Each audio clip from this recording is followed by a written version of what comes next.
Good evening, everybody. Thank you for joining us for Cafe Sci. My name is Sammy, and I'm honored to be your host this evening. Cafe Sci is presented by PPG, and Cafe Sci is also supported by good people like you. Thank you to everyone who donated to support this program. If you're unable to donate but would still like to support Cafe Sci, the most helpful thing you can do is to invite your friends to join the audience. Cafe Sci takes place the first Monday of each month virtually for the next few months, and you can register for next month's speaker at carnegiesciencecenter.org. Before I introduce tonight's speaker, I'd like to remind everyone that you can ask questions by using the Q&A button at the bottom of your Zoom window. You can enter your questions at any time during the presentation. It is my pleasure to introduce tonight's speaker, Dr. Carla Eng.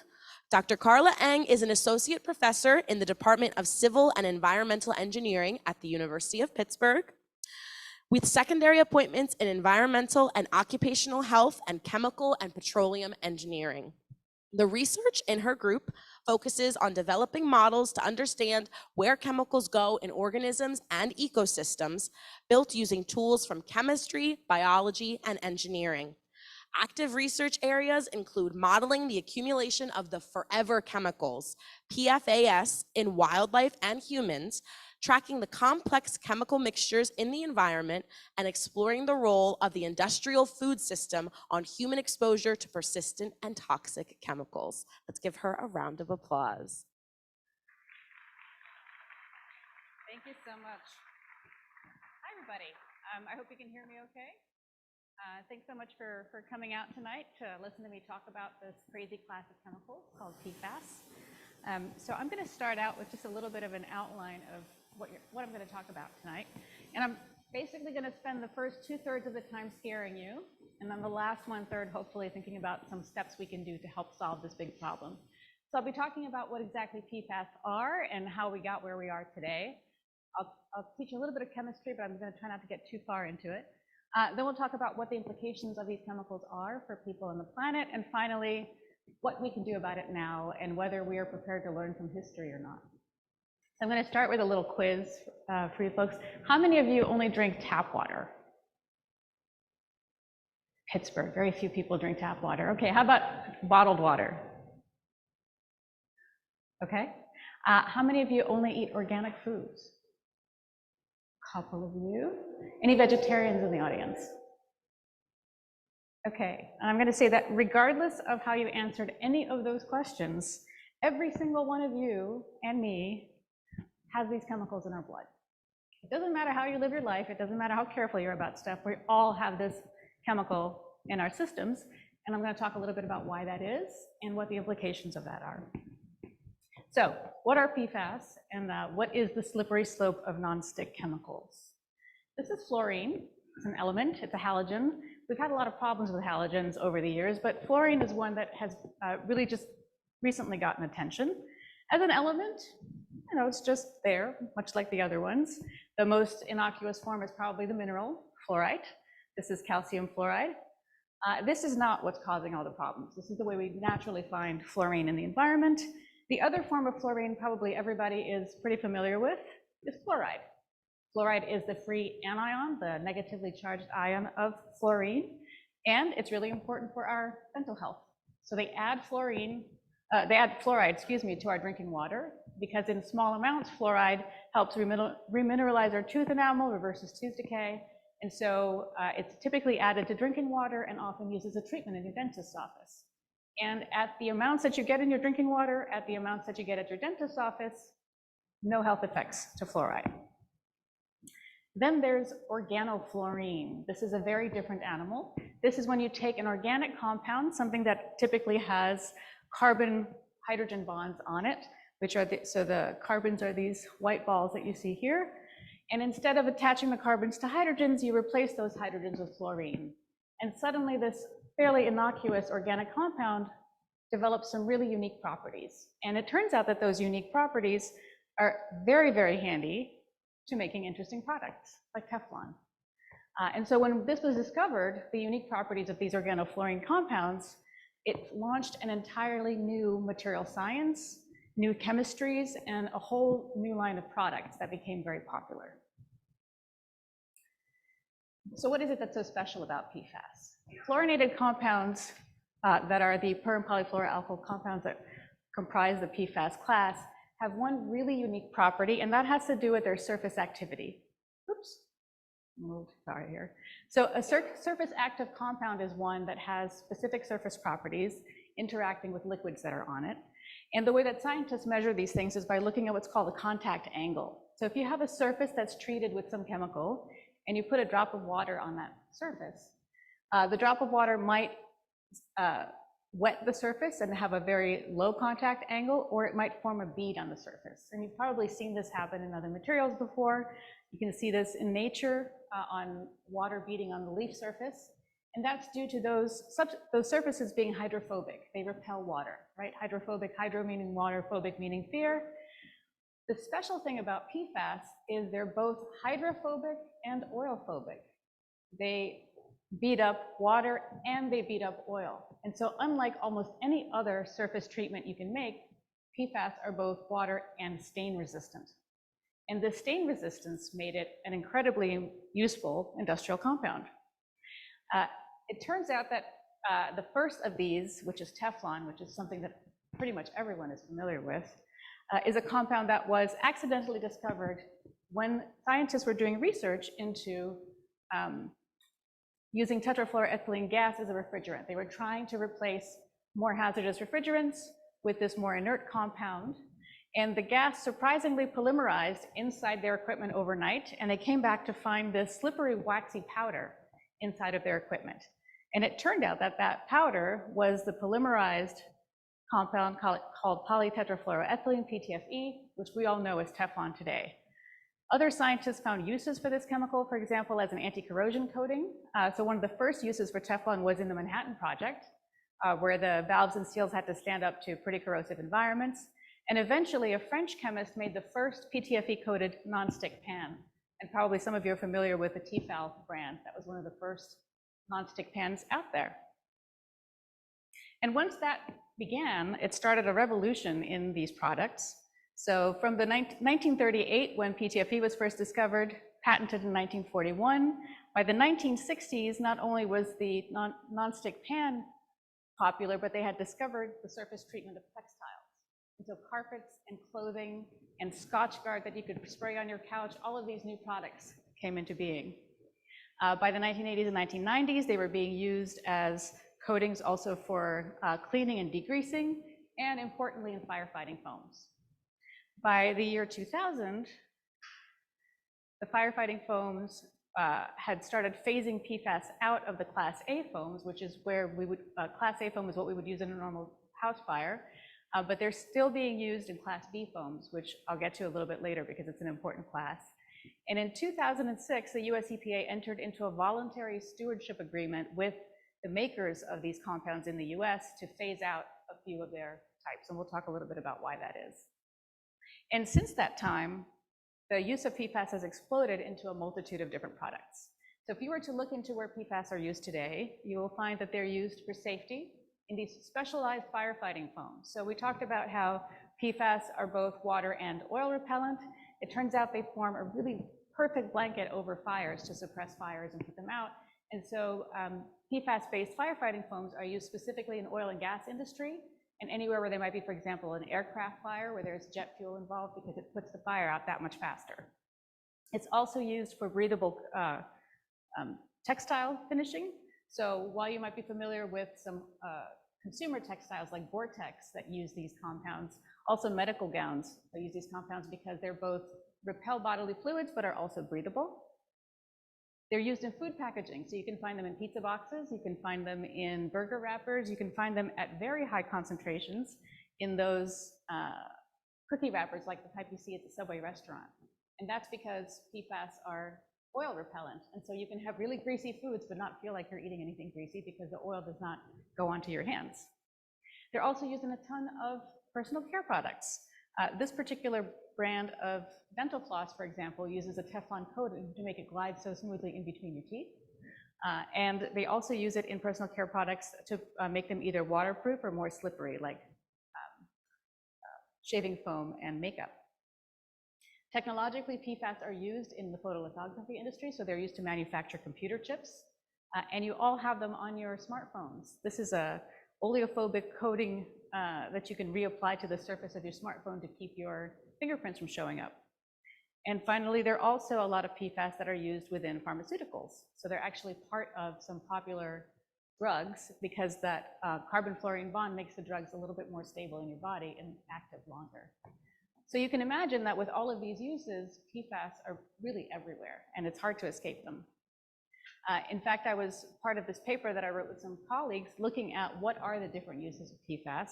And even though we all considered ourselves PFAS experts at the time that we wrote the paper, we found all of these unexpected uses. We found 200 different use categories, not single uses, but categories of uses for PFAS, and more than 1,400 individual PFAS compounds that were used in those different categories, including some that surprised even us, like the use of PFAS in ammunition, in climbing ropes for mountaineering, and in guitar strings.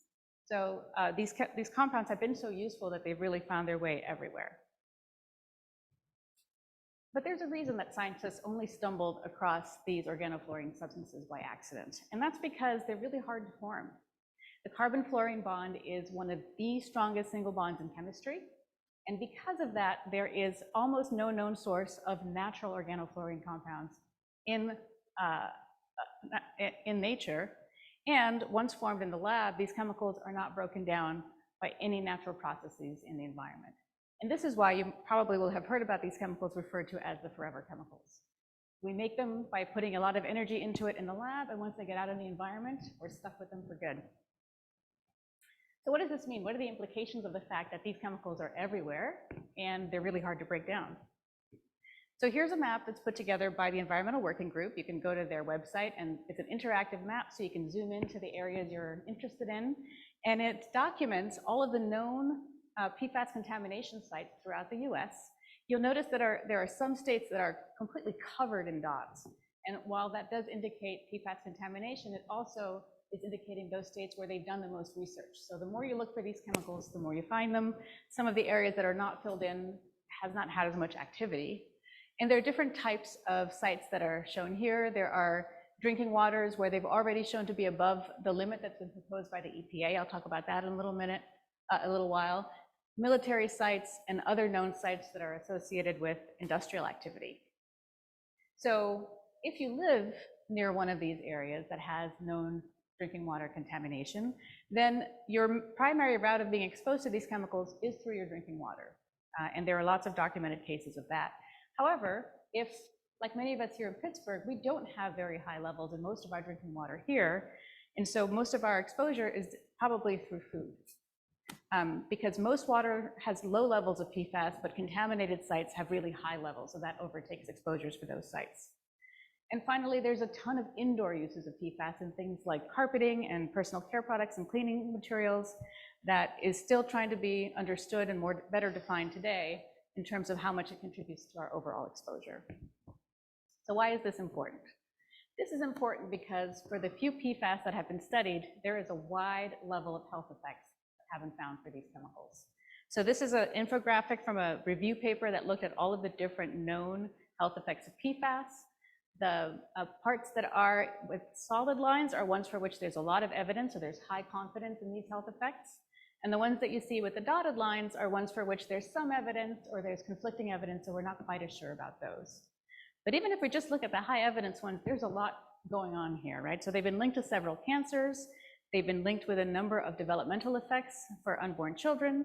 And they've been linked with, importantly, reduced response to vaccines. This effect of PFAS on our immune systems is one of the most sensitive ones, and it's the one that's driving new regulations set forth by the EPA to protect our drinking water. So for those of you who want to get a little bit geeky about this, I can talk to you about how these levels that the EPA are proposing to protect our drinking water are set. They have defined something that's called the Lifetime Health Advisory. And this Lifetime Health Advisory is basically telling you if you were to drink water with this level of PFAS in it every day, if the level is below this Lifetime Health Advisory, we can tell you nothing's going to happen to you, it's going to be safe, right?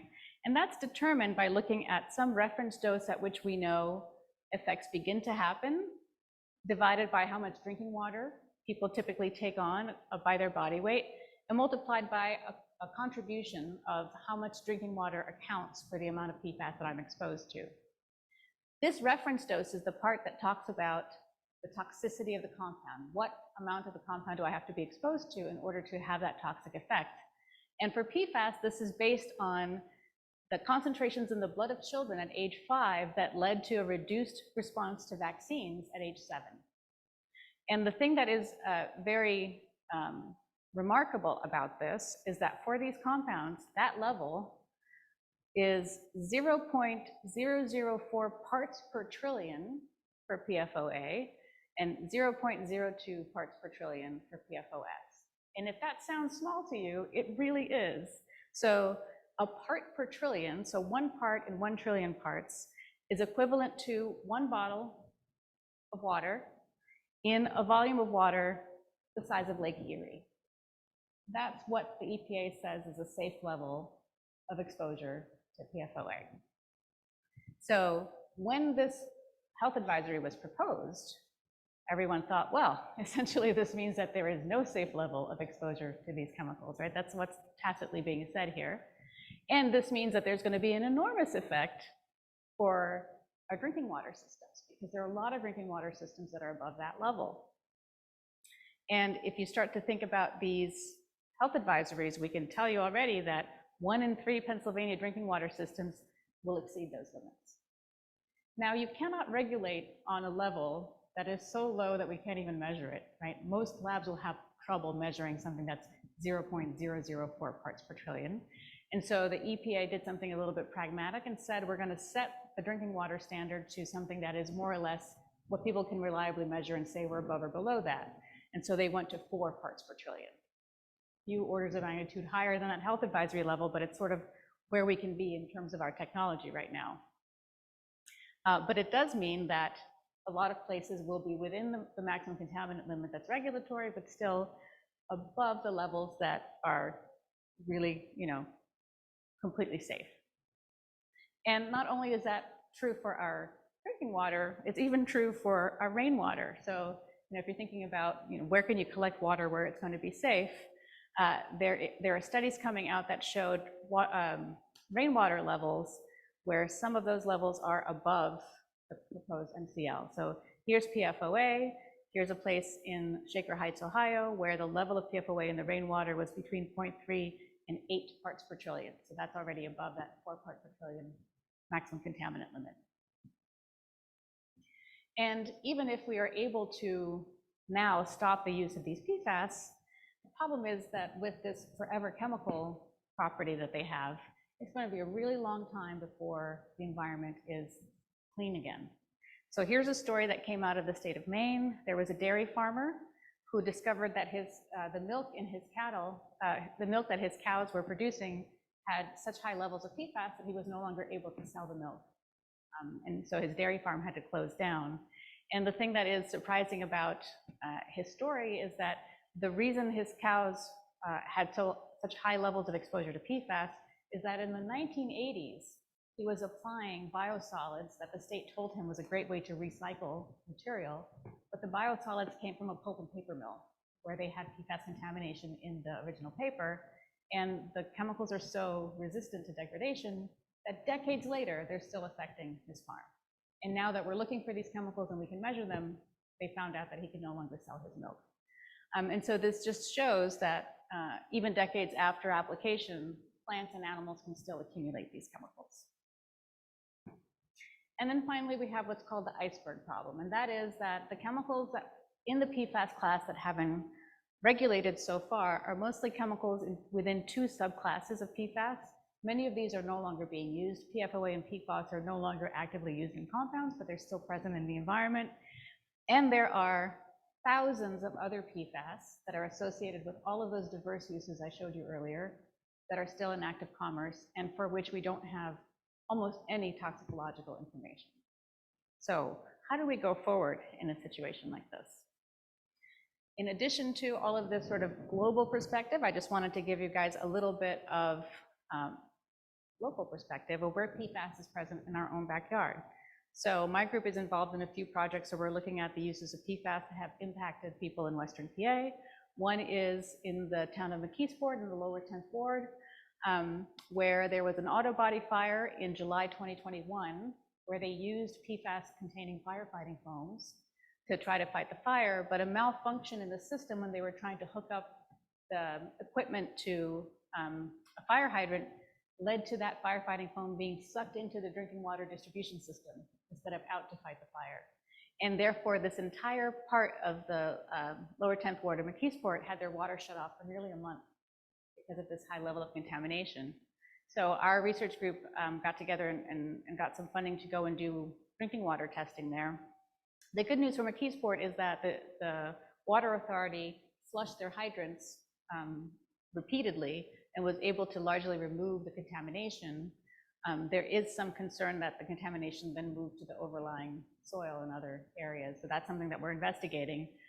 But for some time, for at least a year after it happened, there were still detectable levels of the PFAS in their drinking water.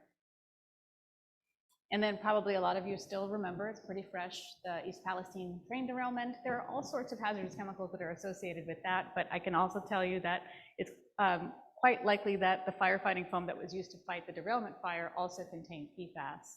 Now, this is a use of PFAS that is exactly what you're supposed to use it for, right? When you have something hazardous that's burning, you want to put that fire out as quickly as possible. And what's important here is that then you contain the foam as best you can. Unfortunately, East Palestine is one of these areas that is very heavily connected in terms of its waterways, and then connected all the way through the Ohio River. And so it's important to make sure that the foam that's used there does not get out. For the McKeesport fire, this is not the sort of fire where you would normally expect this type of firefighting foam to be used. And then finally, of course, there is this other known sites of where PFAS might have been used that are not necessarily associated with firefighting foams. And my group is trying to figure out what are those sites that might be present here in Western PA that have not yet been investigated. And we're particularly interested in understanding industrial uses of PFAS. And so I have a student who's looking into categories of uses where we know that PFAS are used. So we know, for example, fire training facilities had a long history of use of these firefighting foams. Chrome plating facilities use PFAS as a mist suppressant to prevent the evaporation of the chromium vapors, and so there's probably some PFAS associated with that. Oil and gas drilling sites use PFAS in their drilling fluid. Wastewater treatment facilities will take care of all the PFAS that are in your personal care and cleaning products. Landfills, where people throw out carpets that might have had PFAS in them, will have leachate that could contain PFAS.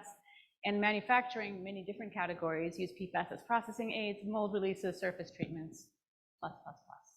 And so we're starting to do some mapping of different sites, and we're going out into the region and doing soil testing to see if we can identify any places where they have these PFAS compounds present.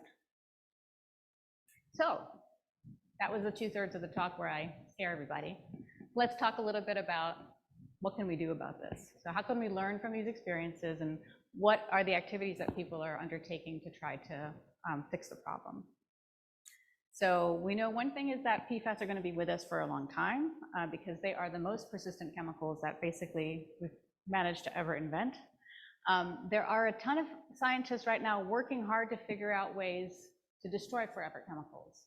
Can we come up with bacteria that can eat them? Can we come up with ways to burn them or use electricity to break them down? And there is some progress happening, but there's something that we can also learn from the past. And this is when you think about other persistent chemicals we've made in the past, like PCBs. So PCBs are chemicals that were used, for example, in transformer fluids for a long time. They're very persistent, less persistent than PFAS, and they're still being found in places like the Mariana Trench. They've been around for so long and they've gotten so globally distributed that they are now places that are really remote and very difficult to break down. And once they reach these remote areas, it almost doesn't matter what technology you come up with, you're not going to be able to reach those areas to get all that contamination out, right? And so we really need to think about, based on what we know from a long history of contamination, it's very difficult to have technology solve the problem for us. And so we need to ask ourselves, do we need to invent things that are more and more persistent, or do we need to remember things like the history of DDT and the history of PCBs, and think about ways to avoid the use of really persistent chemicals. Because imagine if you had a chemical that turned out to be just as toxic as PFAS, but they degraded within a year or two. Then within a few years of phasing out the use, it would no longer be an issue. That's why persistence is such an important property in understanding this toxicity. Speaking specifically to the use of PFAS in firefighting foams, there's a lot of research now to phase them out, especially for non-military uses and non-airport uses. And one of the things that we need to do is first to do a lot of education and to figure out if there are take-back programs that can be put into place. So for example, sometimes volunteer firefighter companies will get donations of old foam from their local airport or from other fire brigades, and there need to be some processes put in place to take that foam back and provide them with PFAS-free foams to use instead. So there are states like Wisconsin that are doing this already. The other problem is the maintenance and clean out of fire equipment itself. These chemicals, despite being non-stick, stick to everything, right? So things don't stick to them, but they stick to everything. And so once you have it inside of a fire truck, it's almost impossible to get it out. They wash them, they wash them, they wash them, and they always have a little bit of that PFAS coming out. So there needs to be some way to have funding for that kind of maintenance. For new and current PFAS, you really can't take the time to go one by one when we have thousands of chemicals to try to learn, how dangerous are they, which ones we should prioritize. So there has to be a way to think about turning off the tap in a way that accounts for a lot of chemicals at the same time. So multiple uses for multiple PFAS. And I want to take a minute to talk a little bit about something that's called the essential use concept, because it's something that's had a lot of policy success lately, and I think it's one way we can start to think about getting a handle on chemicals like PFAS.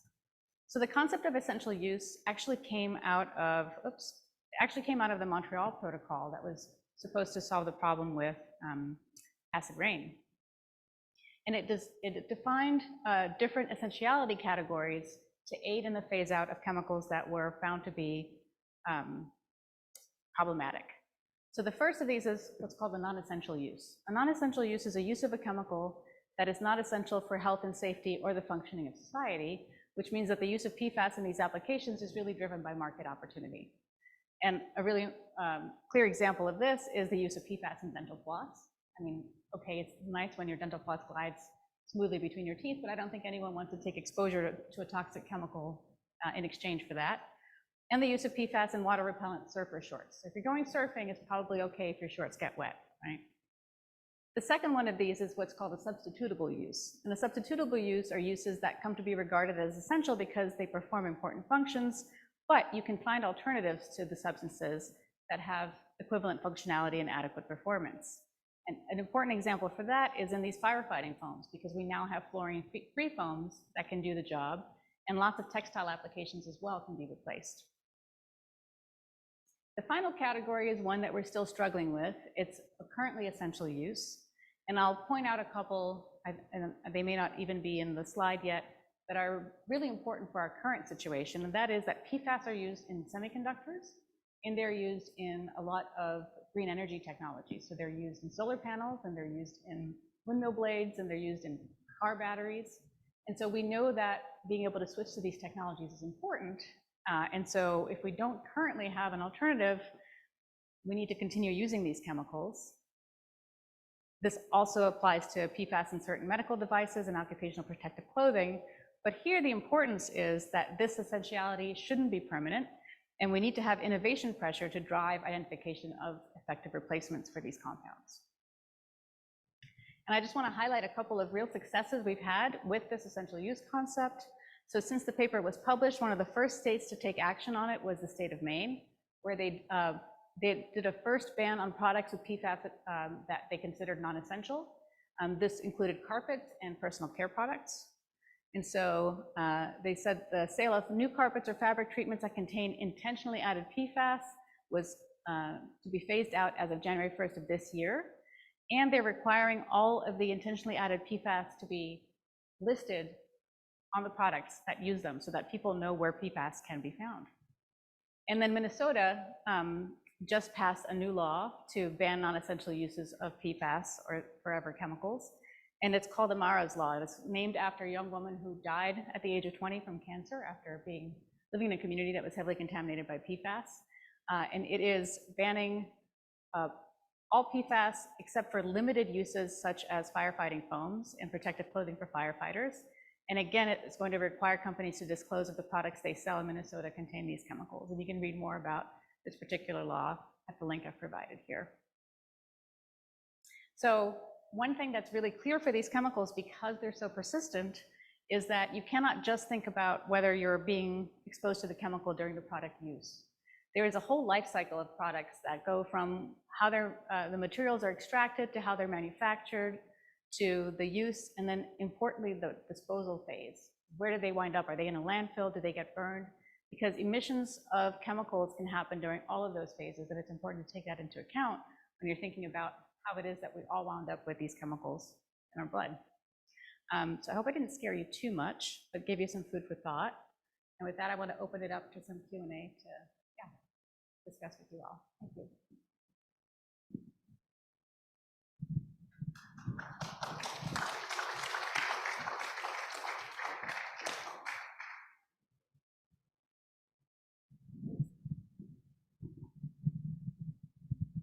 When did they start using them in carpet? The In PFAS? carpets. So the first textile uses was around the mid-60s. So they've been in carpets for a very long time, at least since then. I would say probably the 70s, and certainly through the 80s and 90s, it was quite popular.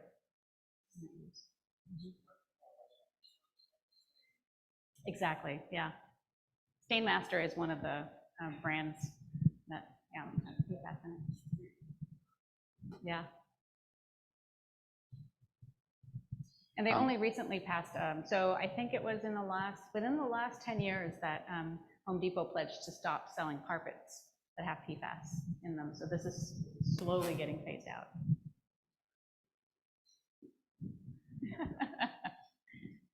So I think we still have a can of Scotchgard spray at home.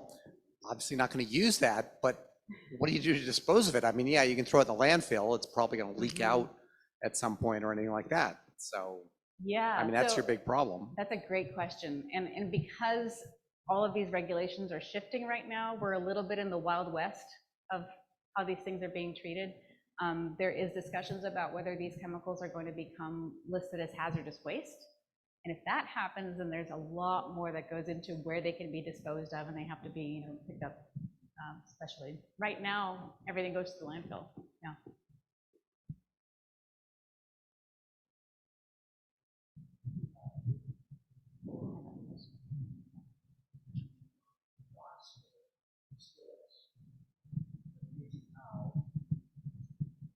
The nonstick skillets that they're using now, like ceramic, diamond chips, and granite chips, which is the least dangerous out of them?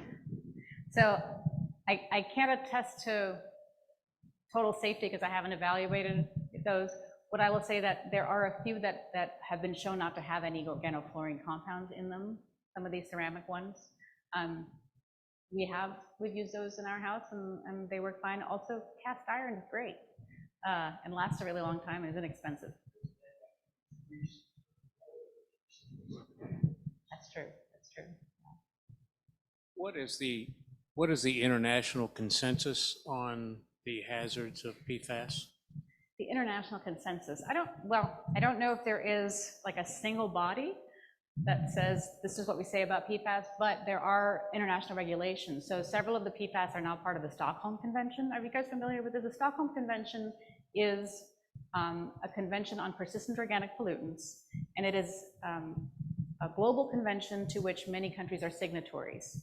So the Stockholm Convention was responsible for the banning of DDT, for example, and of PCBs, and now several PFAS are also part of the Stockholm Convention. The European Union currently has a proposal to ban all PFAS except for very specific uses. So that's undergoing the process of hashing out how that legislation is going to work right now. Follow-up question. What are the protections for imported products?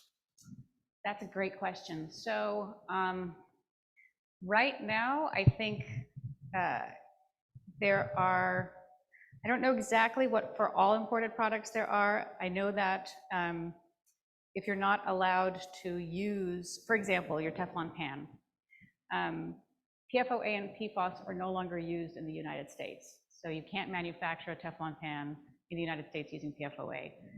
Teflon pans can still be manufactured, for example, in China with PFOA, and then the pans are shipped here. And usually they'll have, you know, some limit to the amount of remaining PFOA that can be detected in the pan. And so you will no longer be exposed to that chemical through your Teflon pan, but all of that PFOA is getting left in the Chinese environment, and the people that are manufacturing the pans are being exposed to it. So there's still that aspect of the contamination happening. If we collected all the Scotchgard cans, is there a technology that can eradicate the problem? That can eradicate the chemicals in the Scotchgard? Yes. Yeah, so there are several that are being tested right now. There are electrochemical methods that basically break them down. You can do high temperature incineration, and that will work. The problem is that you have to maintain that high temperature. So for a long time, there was a moratorium on incineration of the firefighting foams by the DoD, for example, until they could prove that they were not emitting PFAS into the atmosphere. Because that's, you know, many of the lower grade degradation pathways can partially transform them, but there'll still be some PFAS sticking around that are released. Second question, Yeah. the states that have limited the use of them, what are the commercial substitutions? Is it very difficult to get carpeting without the chemicals or whatever other products that they don't want us to use? Wait, can you repeat that? I missed it. Okay. Commercially, Mm-hmm. in Maine, Yep. you can't get carpeting that's not treated, or you Right. can, obviously some. Is it much of a problem to get other products in Maine without the chemical included? Substitutions? Oh, that's a great question. Yeah, so for carpets, sure, there are lots of alternatives, which is why a retailer like Home Depot was able to say we're going to phase it out of their, you know, national. So it depends, again, it goes back to this essential use question, right? So what level of surface protection do you need? And what's the trade-off for using that chemical to get that level of surface protection? So you may not have exactly the same performance, but do you have the performance that's necessary for your use? And there's a ton of active research right now, also industrial research, because anybody who can make a product that can replace a PFAS and still be good is going to have a major market advantage. So there's a lot of clothing companies that are working hard on this. Keen, the footwear company, just pledged to remove PFAS from all of its supply chain. The supply chain is also really complicated, so just trying to figure out where the PFAS comes from is a big challenge. Yeah. So PFAS is the general category of the 9,000 some chemicals. Mm-hmm. And PFOA is one that they had done enough research on to show it's toxic and create laws to phase it out.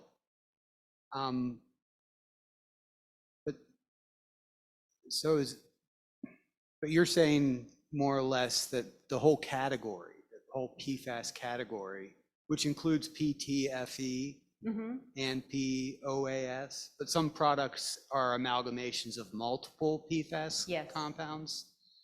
So they're just taking out the one specifically identified toxic one in some areas. Right, right. So the regulations that exist right now are really for a handful of chemicals, and there's different levels of regulation. Drinking water regulations are for specific chemicals at specific concentrations.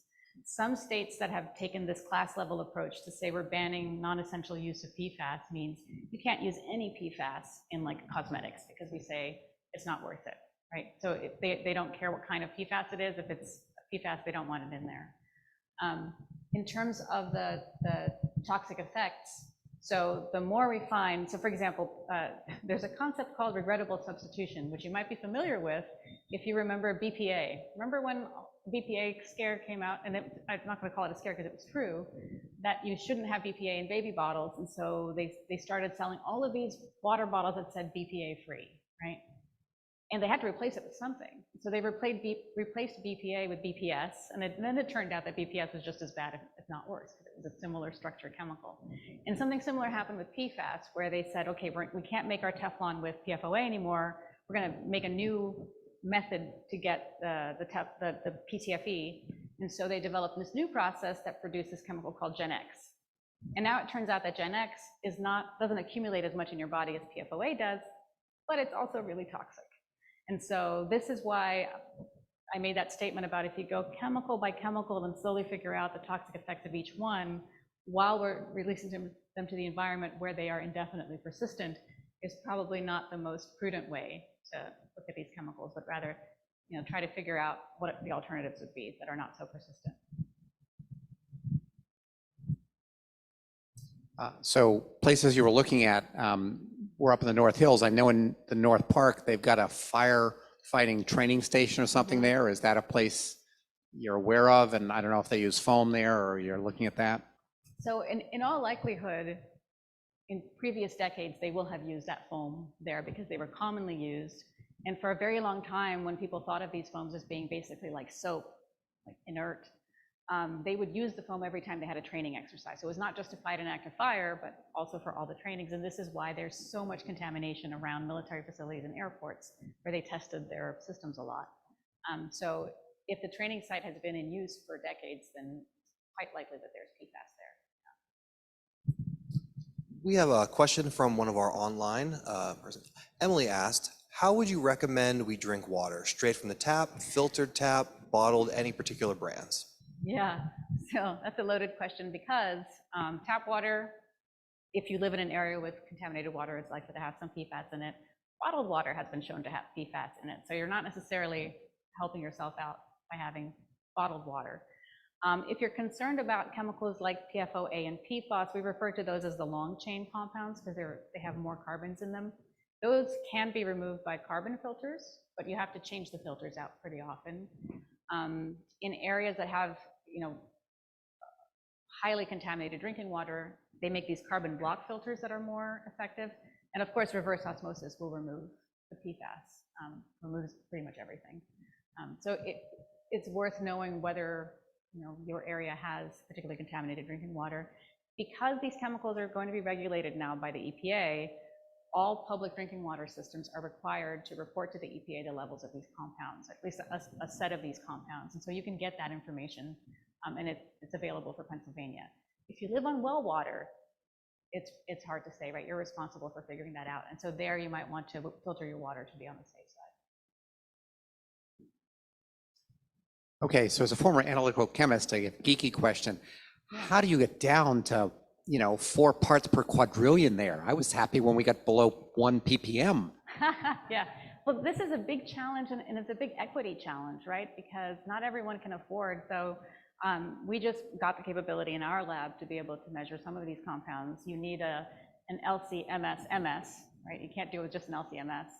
And even then, I think we get down to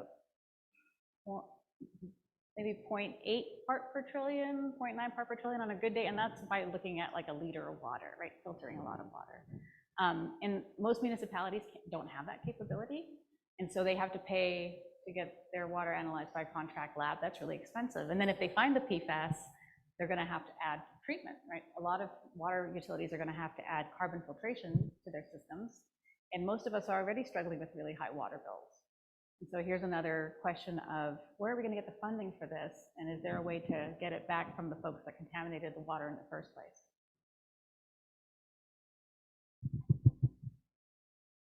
All right, we have time for 2 more questions, so we'll take one in the back here. I live near Beaver Run Reservoir. I live beside a Marcellus shell wells, several of them. They have them all around the reservoir. How concerned should we be? Yeah, this is an important question for the region because there are reports that PFAS are used in drilling fluids for gas drilling. The problem is that right now it's not required that all of the ingredients used for drilling aren't disclosed. So it's really hard for us to say, yes, there's this and there's this amount of that present. And I think that if we're going to regulate these chemicals, if we're going to make people pay water bills to get their water treated, there needs to be transparency about who's using the chemicals at what concentrations and where. So I think this is something that everybody should be fighting for. Yeah. All right, we have one more question here online from Richie. It says, do PFAS chemicals show up in TDS, total dissolved solids test? Or could PFAS still be present in your water as 0 ppm?